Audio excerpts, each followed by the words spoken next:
इदम जलम तस्मै स्वधा नमः। શું બોલે? સ્વધા. ઇદમ જલમ તસ્मै સ્વધા નમઃ. ઇદમ જલમ તસ્मै સ્વધા નમઃ. ઇદમ જલમ તસ્मै સ્વધા નમઃ. સ્વધા યાની પિતૃઓના પ્રશ્ન. આ કોના દીકરીઓ છે? તો કે પ્રસૂતિ અને દક્ષ પ્રજાપતિના દીકરીઓ.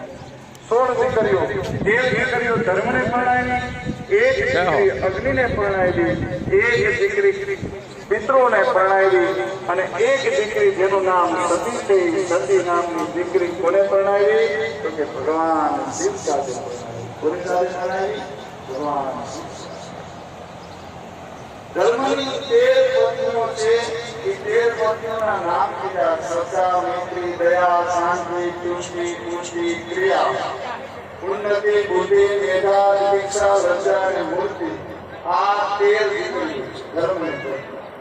એને ધર્મ સાથે જન્મ કરેલા. હવે સૌ સાથે ઋષિમુનિઓ કથા સાંભળી છે. સુરપુરાની કથા છે, સુખદેવજી મહારાજ કથા બોલી છે અને આ કથા પરીક્ષિત મહારાજ સાંભળી. પરીક્ષિત મહારાજ પ્રશ્ન, એવો પ્રશ્ન કરે છે. શું એવો પ્રશ્ન? હે ગુરુદેવ, મને સત્ય અને શિવના ચરિત્રની કથા વિસ્તારથી